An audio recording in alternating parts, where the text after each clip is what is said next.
વ્યારા નગરપાલિકા દ્વારા આયોજિત સ્વદેશી મેળો 2026ની સફળ પૂર્ણાહુતિ થઈ હતી।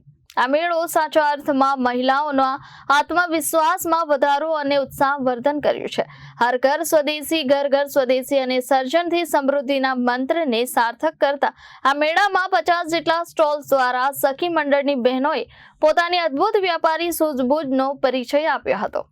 સોનગઢ તાલુકાના તાપરવાડાના લીઝા સખી મંડળના પ્રમુખ શ્રી રમાબેન ગામિતે માધ્યમો સાથે સંવાદમાં જણાવ્યું હતું કે 10 દિવસીય સ્વદેશી મેળામાં અમને ખૂબ જ સારો પ્રતિસાદ મળ્યો છે, જેનાથી અમને માત્ર 10 દિવસમાં અંદાજે રૂપિયા 20 થી 25 હજારની આવક થઈ છે।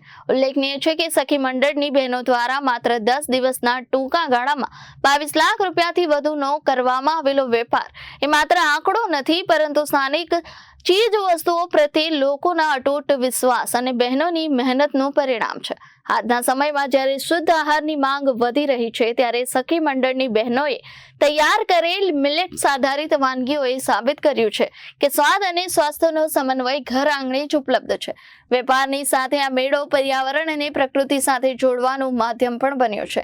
કેમિકલ મુક્ત કુદરતી કોસ્મેટિક, જેમાં લીમડા, કેસુડા અને ચંદન જેવા તત્વોનો ઉપયોગ થાય છે, તેની માંગ ભારે જોવા મળી હતી। આ ઉપરાંત વાંસમાંથી કંડારેલી ઘર સુશોભનની યુનિક વસ્તુઓ અને આકર્ષક કલાવૃત્તિઓએ મેળાની શોભા વધારી હતી। આ સ્વદેશી મેળો સખી મંડળની બહેનો માટે આત્મવિશ્વાસ અને મહિલાઓના સશક્તિકરણને સુનિશ્ચિત કરી રહ્યા છે।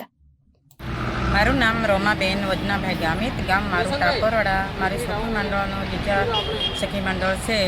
અહીંયા અમે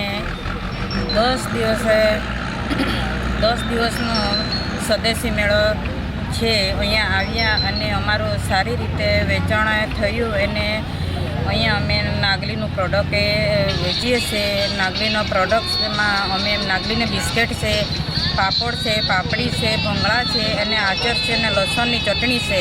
હરેક વેરાયટીમાં અમારો સારી રીતે આવેલો છે। એનો 10 દિવસનો અમારો આંકડો ગયેલો છે, 20-25 હજારના ઉપર નીકળી ગયેલો છે। એટલે સ્વદેશી મેળામાં આવીને અમને ઘણો આનંદ થાય છે અને મોદી સાહેબનું બી અમે ખૂબ ખૂબ આભાર માનીએ અને એવા મેળામાં અમને હરેક સમયમાં અમે ભાગ લઈ શકીએ એવી હું આશા રાખું છું। Bureau report Janadesh news, Tapi.